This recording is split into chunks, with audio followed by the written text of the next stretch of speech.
Good morning, guys. Hope you're all good. Today is a triple workout day. We've got pool this morning, then we've got a bike ride, then we've got a run, and I'm going to bring you along for all of this. The time is currently 6:10.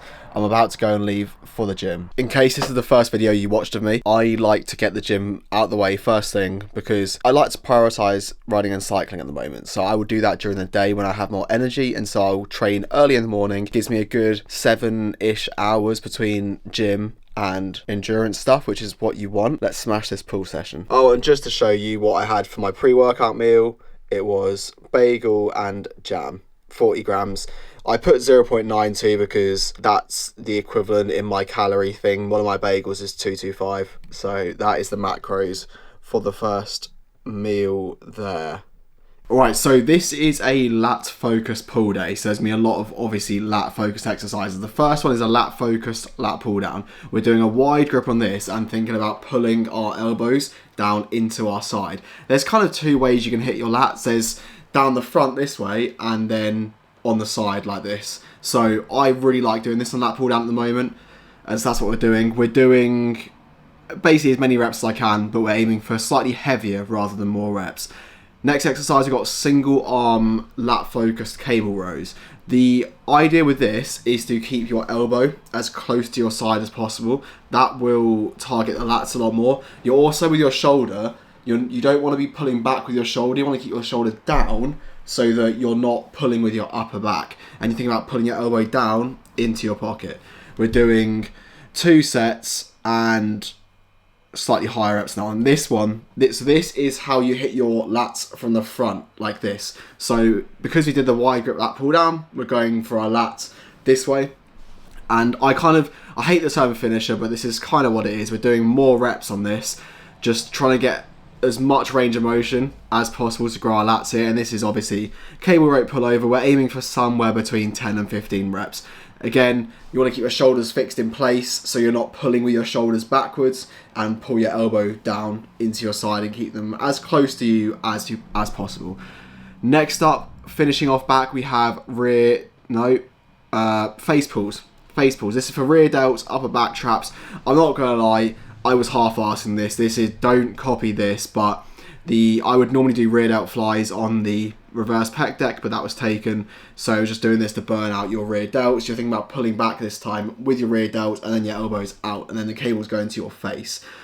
Finally, we have single arm bicep curls. This is the only exercise I do for biceps. I just do single arm standing bicep curls. I like to do single arm because you can sort of lean into it a bit more and just feel each side independently. As you can see from my biceps, I don't need to do more than this. I just do 2 sets once a week. The fuck was that? Sorry. 2 sets once a week, and yeah, that's all I need for biceps. So that's why I only do 1 bicep exercise on this workout, because I just don't need any more. My weak point is back, so I do a lot more back. But yeah, finishing off the workout with this, and let's get on with the rest of the video.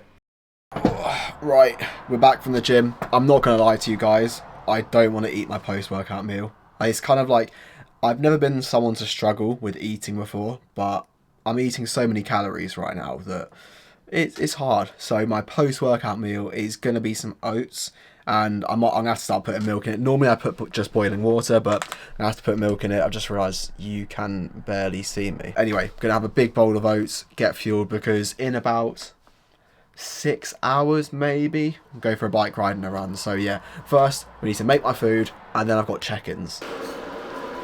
Oh, brilliant.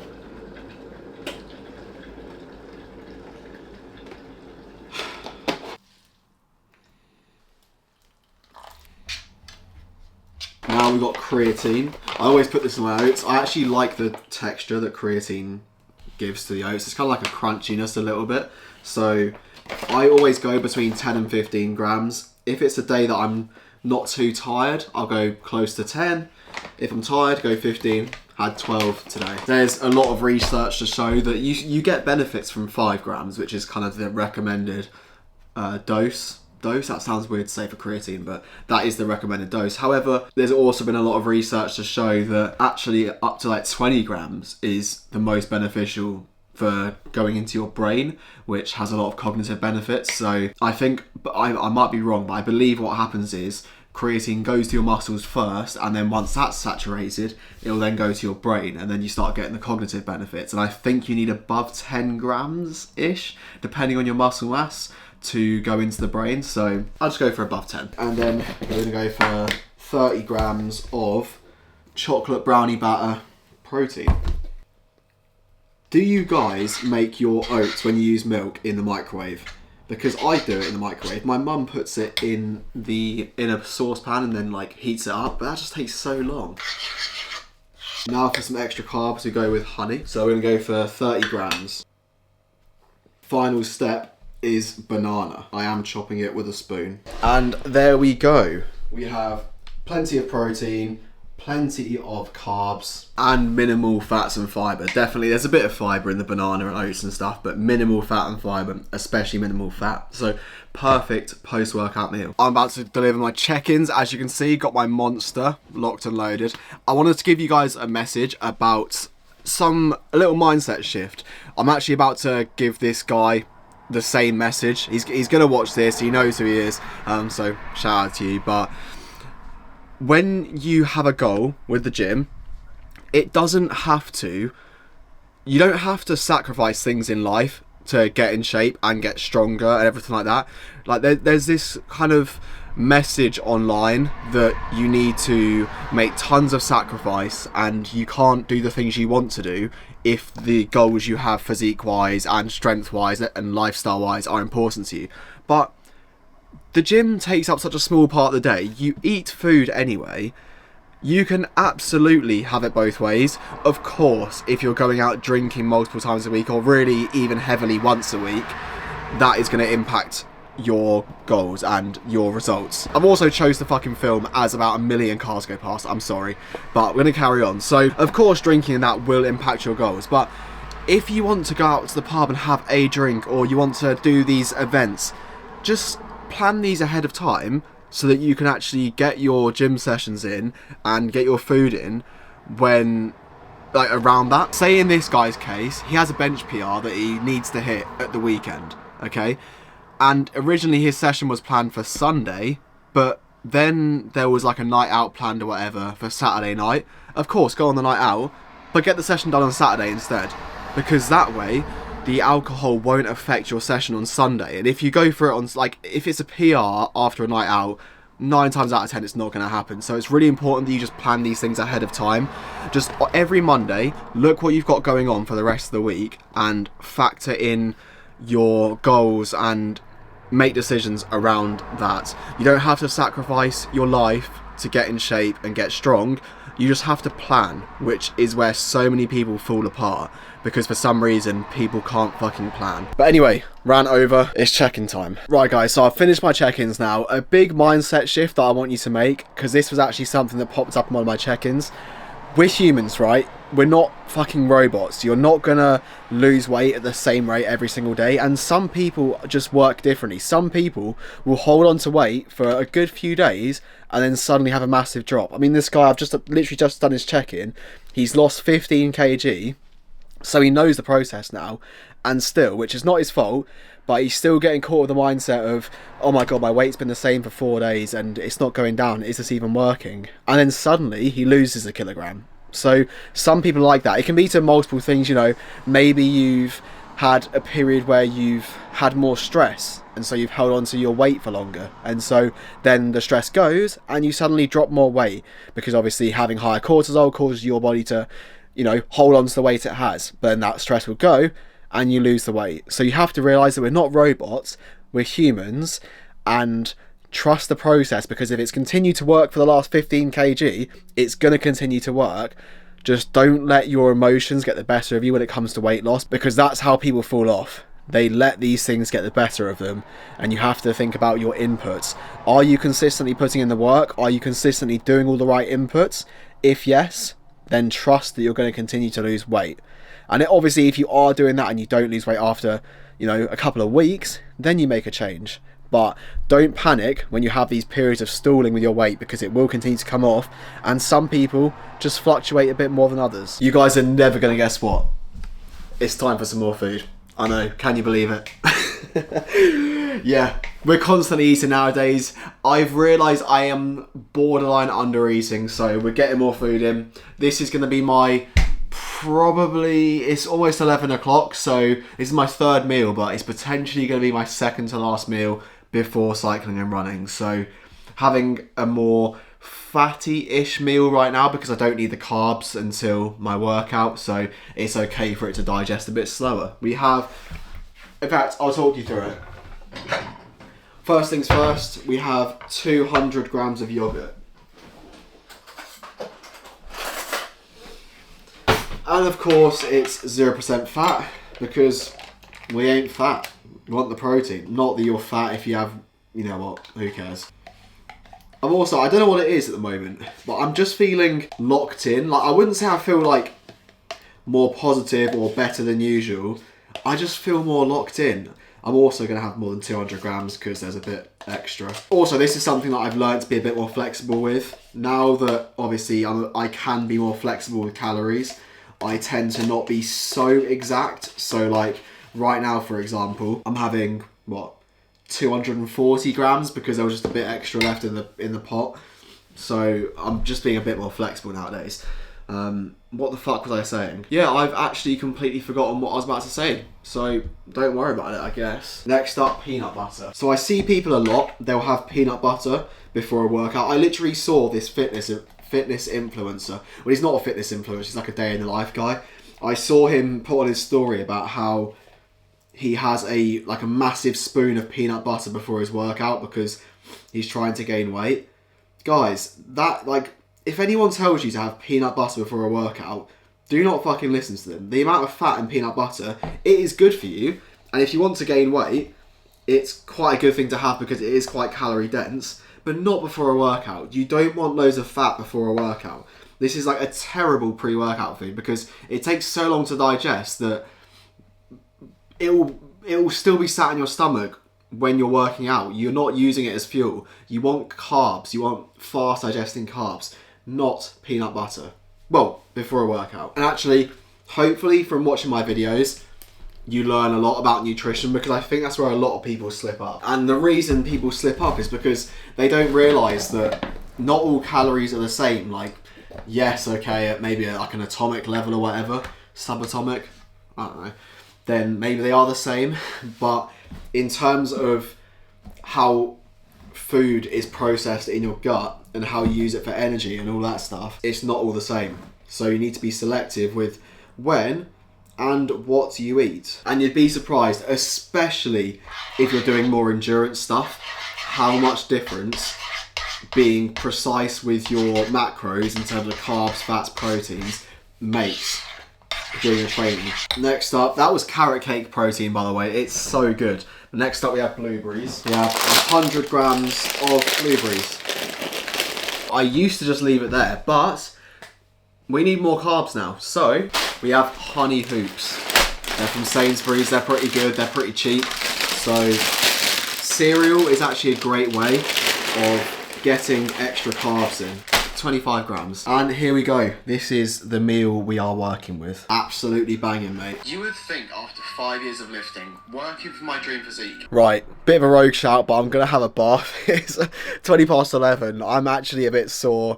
I've been working all morning, so I'm having a bath. This is the great thing about being self-employed. But I actually turned on the camera now because I wanted to just say to anyone who ever says to me about, you know, I've had a few people say to me recently how they cannot believe my stuff hasn't blown up, and it's really good. They really enjoy it, and they're just waiting to see me blow up. It's giving me goosebumps just talking about it. Like, I've tried really fucking hard with my YouTube, and well, YouTube actually not so much. I'm not going to give myself that credit, but I'm trying. Instagram, I really have tried. I posted almost 700 reels on Instagram. I posted a fucking lot of reels. I'm trying, and when people recognise the work you're putting in, it gives me that push to keep going. I'm really good at having that intrinsic motivation and just doing it anyway, but it makes it a lot easier when other people believe in you and they tell you they believe in you. So to anyone who has said anything along the lines of trying to get me to keep on going, I do really appreciate that, and it does actually mean a lot. And yeah, that stuff doesn't go unnoticed, because it does give me a nice push to keep going. And I actually just had someone comment on one of my reels that I just posted saying, why is this not viral? I keep getting recommended shit on Instagram. This is actually a meaningful post. I wish I could see more of this, or something along those lines. So yeah, it's nice to get those sort of messages. Mate, I tell you what, I feel recharged. I would not normally have a bath during the day. Like, that is like proper fucking unemployed shit there, but mate, I needed it. Gonna have some electrolytes, because obviously I need to be properly hydrated for my sessions later. I was sweating a bit in the bath, so we need electrolytes. I always say with electrolytes, we have this conversation every single time, but I always say, if you've been sweating excessively at any point, like I was in the bath, but just, you know, during a bike ride, during any activity, I recommend actual electrolytes. Not because of the amount of sodium, because you can get that from salt, although be careful with the sodium, because there is 400 milligrams of sodium in the electrolyte powder, which is why I had less than a scoop, because in a gram of salt there's about 250 milligrams of sodium. So, you know, that's a lot of sodium, but it's the other stuff that you lose when you sweat that this also has in it, that salt doesn't have as much as. So after I've been sweating a lot, I like to have electrolytes, but generally speaking, salt is fine. Right, cycling and running, almost forgot running, is about to go down. I'm having my pre-workout meal again. It's always bacon and jam, whether it's cycling, gym, whatever it is, I'm having this. It's just like a perfect, so I think it's 60 to 70 grams of carbs. Bang it, mate. It works a treat. So I'm having this. I will show you my intra-workout carbs as well for my cycling, because I do something interesting for that. So you have to wait till I've eaten this for me to show you that. Fucking hell, just hit my hip on the table. Right, so when you're thinking about your intra-workout carbs, you want some carbs that are going to be absorbed the quickest. And one of the easiest forms for your body to absorb is sugar. Believe it or not. That's why people have like sugary sweets for intra-workout carbs. But the issue with sweets is you have lots of fat in there as well, so it's not quite as good. But some people can only tolerate sweets in terms of their stomach, so it really depends. But for me, I've enjoyed having just a bottle of water with electrolytes, which are flavoured, and sugar. It's just like, it's like having a Lucozade. So I'm going to make that now. So when you're out on the bike, you don't really want to be having too much water, because you're going to end up pissing loads. So I think about 500 ml. It depends obviously on how much you're sweating, but for me 500 ml tends to be a good amount per hour. It's sometimes a little bit less than that, but about 500 ml per hour is enough to hydrate me without making me piss loads. First things first, we want a scoop of electrolytes. There you go, there's one. It's actually quite cloudy today and a bit colder, so shouldn't be sweating too much. Also going to dry scoop a bit of pre-workout before I go. And then sugar. We're going to have 50 grams. That is 50 grams of carbs. There's 50 grams of sugar. So we're going to have 50 grams of sugar in this. Then when I get back from the cycle, I'll have a few more carbs before I then go out for the run again. But 50 grams should be enough for quite a relatively easy ride, considering I've just had a bagel as well, which was like 60 to 70 grams of carbs. Right, so I'm about to head out. If you want to watch the ride and the run, head over to my Instagram, because I'm making a video about it on there. I'll see you after.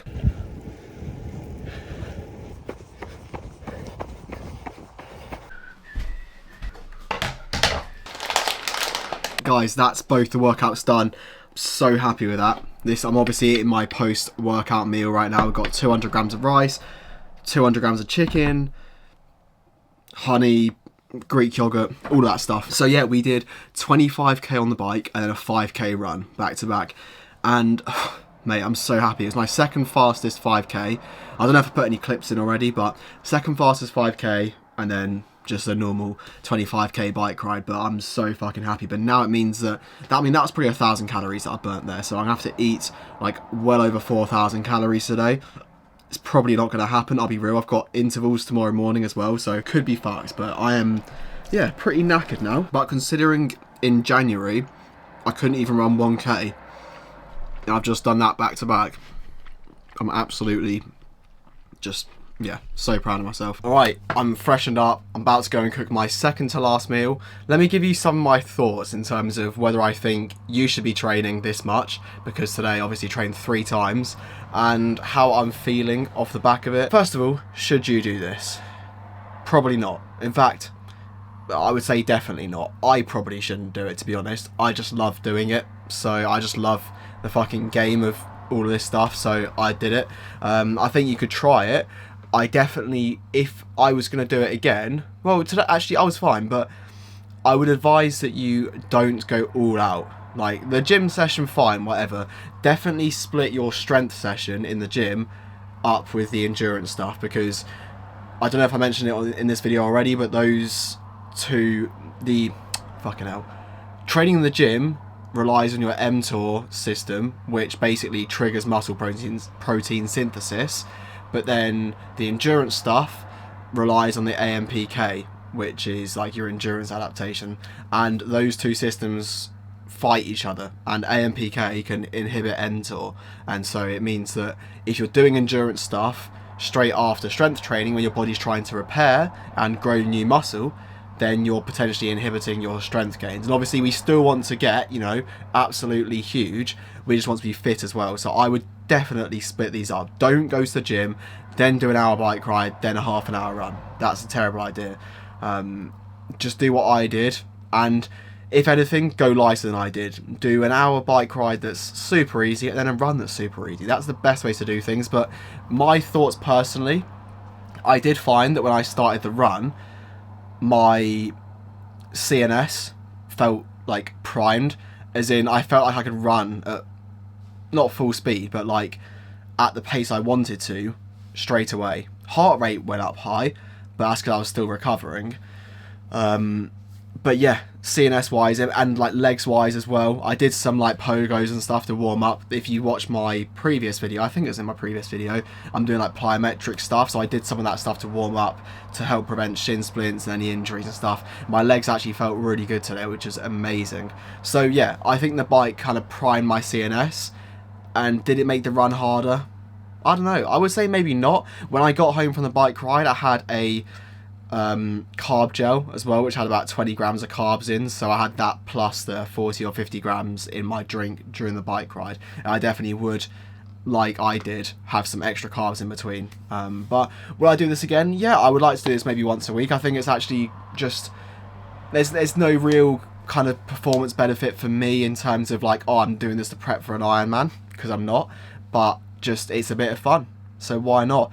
It does take a lot of time as well, you know. It's 5:20 right now, and I went on my bike ride at just before 2, so you know, by the time I'm showered, I've eaten, yeah, it's like 3.5 hours out of your day. It's a long time. So yeah, but anyway, I'm gonna call it a day there. I've still got more food to eat.